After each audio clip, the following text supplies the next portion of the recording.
Hello, Centennial crew. I'm really excited to bring to you Chapter 7, The Sorting Hat. The door swung open at once. A tall, black-haired witch in emerald green robes stood there. She had a very stern face, and Harry's first thought was that this was not someone to cross. "The first year is Professor McGonagall," said Hagrid. "Thank you, Hagrid. I will take them from here." She pulled the door wide. The entrance hall was so big you could have fit the whole of the Dursleys' house in it. The stone walls were lit with flaming torches like the ones at Gringotts. The ceiling was too high to make out, and a magnificent marble staircase facing them led to the upper floors. They followed Professor McGonagall across the flagstone floor. Harry could hear the drone of hundreds of voices from a doorway to the right. The rest of the school must already be here, but Professor McGonagall showed the first years into a small, empty chamber off the hall. They crowded in, standing rather closely together than they usually would have done, peering about nervously. "Welcome to Hogwarts," said Professor McGonagall. "The start of term banquet will begin shortly, but before you take your seats in the Great Hall, you will be sorted into your houses. The sorting is a very important ceremony because, while you are here, your house will be something like your family within Hogwarts. You will have classes with the rest of your house, sleep in your house dormitory, and spend free time in your house common room. The 4 houses are called Gryffindor, Hufflepuff, Ravenclaw, and Slytherin. Each house has its own noble history, and each has produced outstanding witches and wizards. While you are at Hogwarts, your triumphs will earn you house points, while any rule breaking will lose house points. At the end of the year, the house with the most points is awarded the House Cup, a great honor. I hope each of you will be a credit to whichever house becomes yours. The sorting ceremony will take place in a few minutes in front of the rest of the school. I suggest you all smarten yourselves up as much as you can while you are waiting." Her eyes lingered for a moment on Neville's cloak, which was fastened under his left ear, and on Ron's smudged nose. Harry nervously tried to flatten his hair. "I shall return when we are ready for you," said Professor McGonagall. "Please wait quietly." She left the chamber. Harry swallowed. "How exactly do they sort us into houses?" he asked Ron. "Some sort of test, I think. Fred said it hurts a lot, but I think he was joking." Harry's heart gave a horrible jolt. A test in front of the whole school? But he didn't know any magic yet. What on earth would he have to do? He hadn't expected something like this the moment they arrived.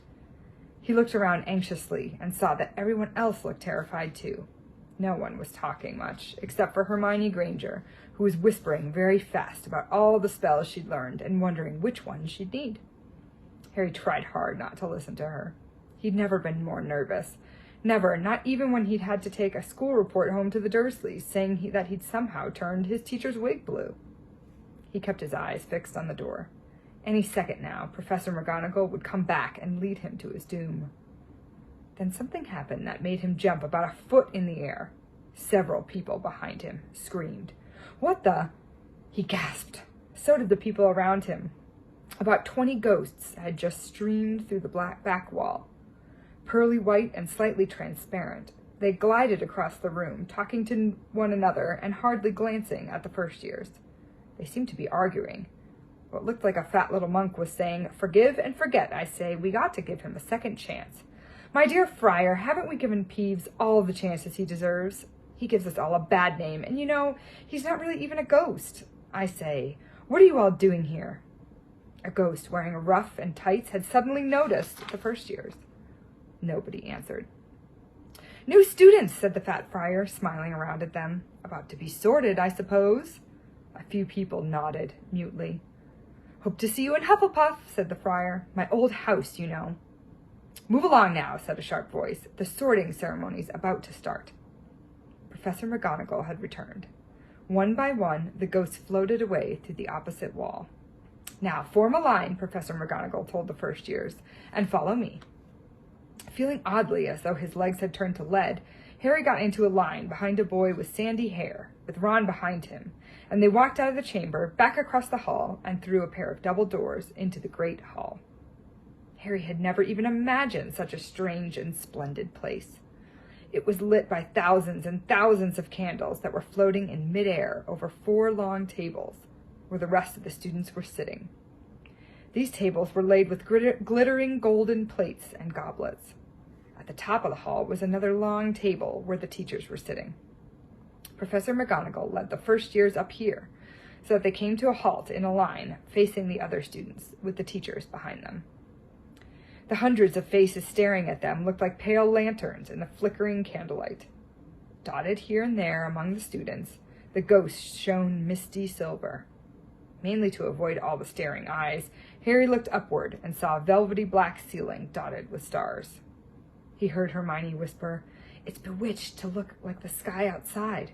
I read about it in Hogwarts, a history." It was hard to believe there was a ceiling there at all, and that the great hall didn't simply open up to the heavens. Harry quickly looked down again as Professor McGonagall silently placed a 4-legged stool in front of the first years. On top of the stool, she pointed a wizard's hat. This hat was patched and frayed and extremely dirty. Aunt Petunia wouldn't have let it in the house. Maybe they had to try and get a rabbit out of it, Harry thought wildly. That seemed the sort of thing. Noticing that everyone in the hall was now staring at the hat, he stared at it too. For a few seconds, there was complete silence. Then the hat twitched. A rip near the brim opened wide like a mouth, and the hat began to sing. "Oh, you may not think I'm pretty, but don't judge on what you see. I'll eat myself if you can find a smarter hat than me. You can keep your bowlers black, your top hat sleek and tall, for I'm the Hogwarts sorting hat, and I can cap them all. There's nothing hidden in your head the sorting hat can't see, so try me on and I will tell you where you ought to be. You might belong in Gryffindor, where dwell the brave at heart. Their daring nerve and chivalry set Gryffindors apart. You might belong in Hufflepuff, where they are just and loyal. Those patient Hufflepuffs are true and unafraid of toil. Or yet in wise old Ravenclaw, if you've a ready mind, where those of wit and learning will always find their kind. Or perhaps in Slytherin, you'll make your real friends. Those cunning folks use any means to achieve their ends. So put me on, don't be afraid, and don't get in a flap. You're in safe hands, though I have none, for I'm a thinking cap." The whole hall burst into applause as the hat finished its song. It bowed to each other at each of the 4 tables, and then became quite still again. "So we've just got to try on the hat?" Ron whispered to Harry. "I'll kill Fred. He was going on about wrestling a troll." Harry smiled weakly. Yes, trying on the hat was a lot better than having to do a spell, but he did wish they could have tried it on without everyone watching. The hat seemed to be asking rather a lot. Harry didn't feel brave or quick-witted or any of it at the moment. If only the hat had mentioned a house for people who felt a bit queasy. That would have been the one for him. Professor McGonagall now stepped forward, holding a long roll of parchment. "When I call your name, you will put on the hat and sit on the stool to be sorted," she said. "Abbott, Hannah."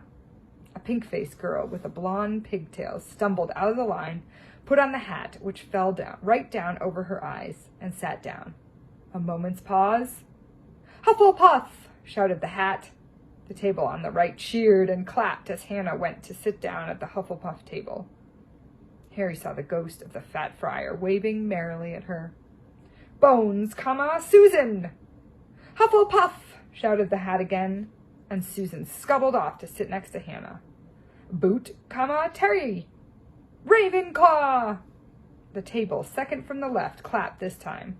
Several Ravenclaws stood up to shake hands with Terry as he joined them. "Brocklehurst, Mandy!" went to Ravenclaw too, but Brown, Lavender, became the first new Gryffindor, and the table on the far left exploded with cheers. Harry could see Ron's twin brothers catcalling. Bulstrode, Millicent, then became a Slytherin. Perhaps it was Harry's imagination. After all, he'd heard a lot about Slytherin, but he thought they looked like an unpleasant lot. He was starting to feel definitely sick now. He remembered being picked for teams during gym at his old school.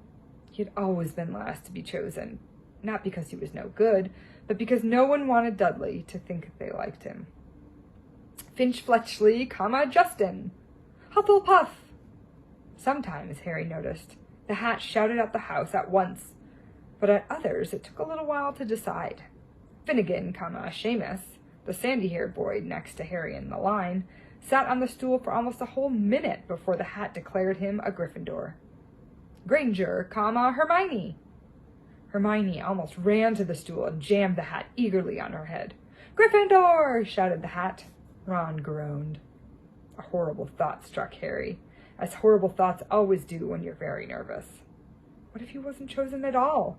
What if he just sat there with the hat over his eyes for ages until Professor McGonagall jerked it off his head and said that there had obviously been a mistake and he'd better get back on the train?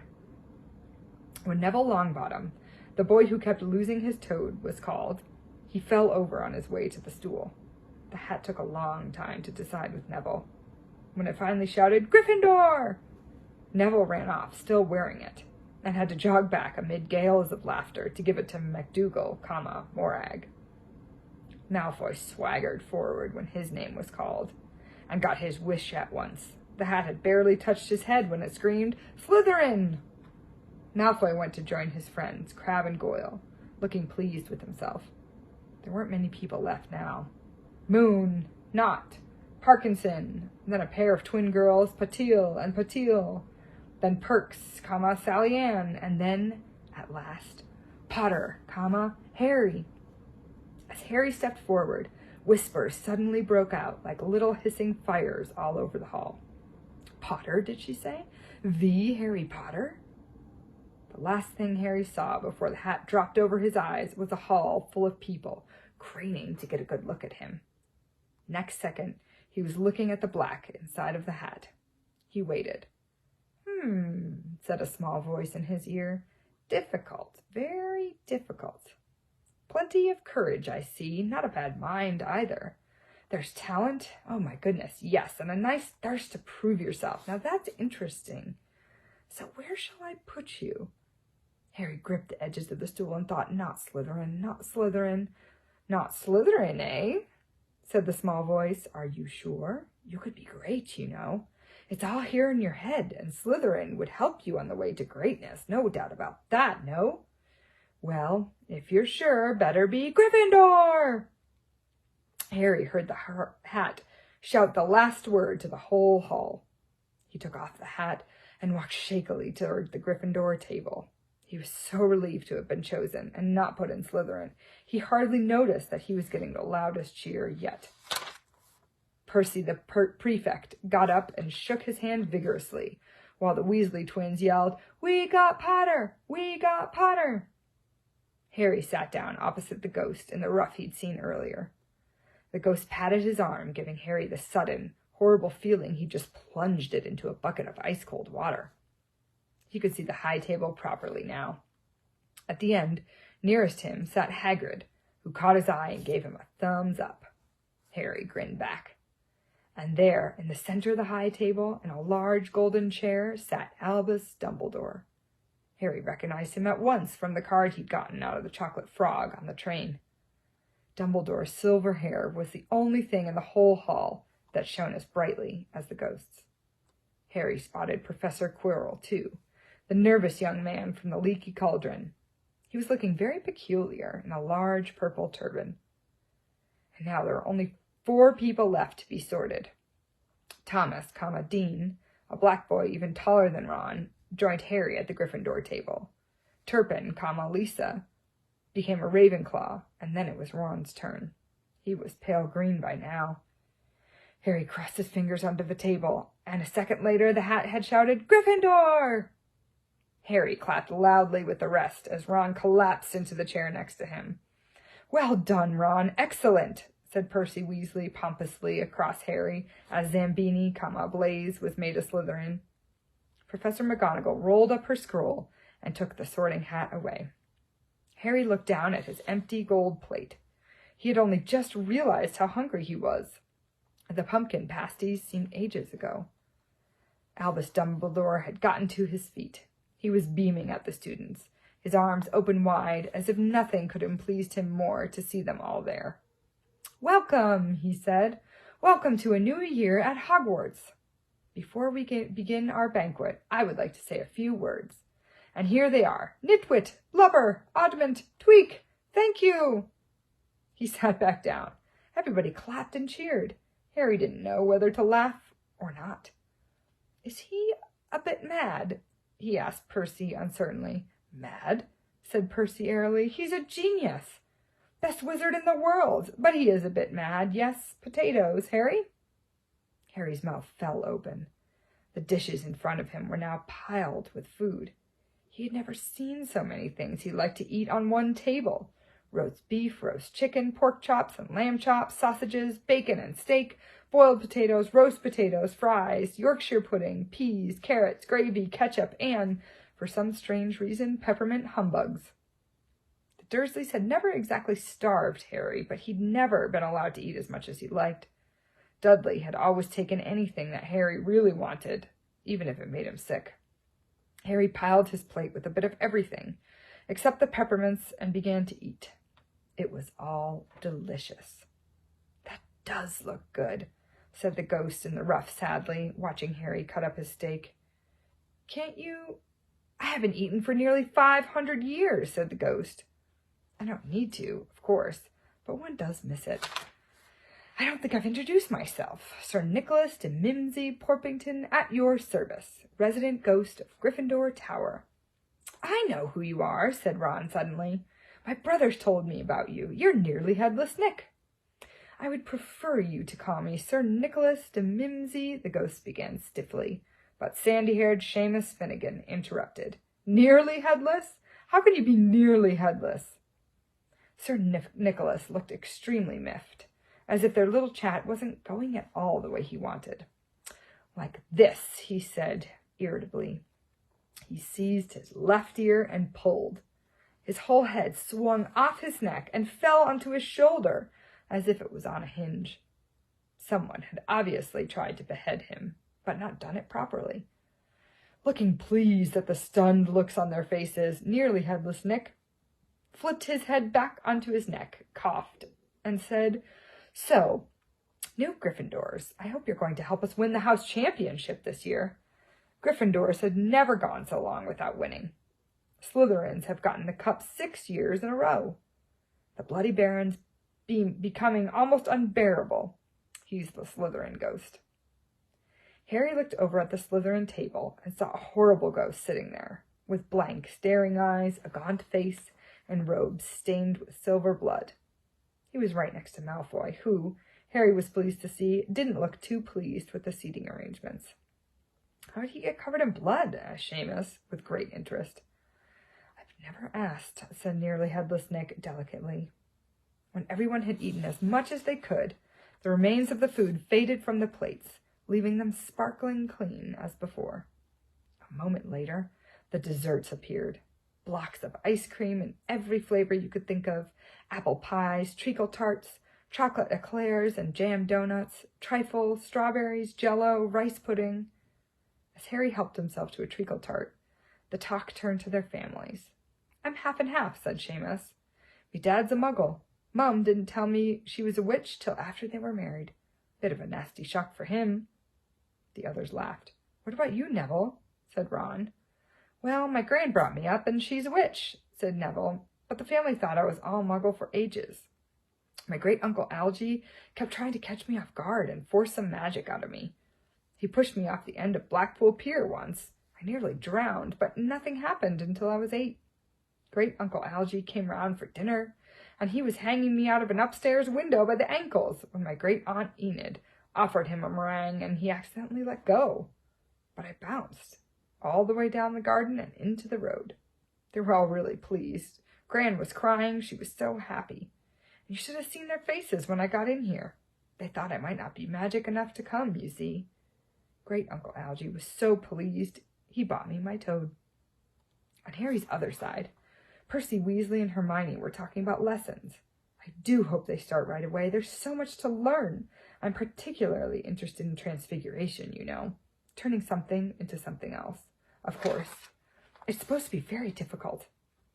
You'll be starting small, just matches into needles and that sort of thing." Harry, who was starting to feel warm and sleepy, looked up at the high table again. Hagrid was drinking deeply from his goblet.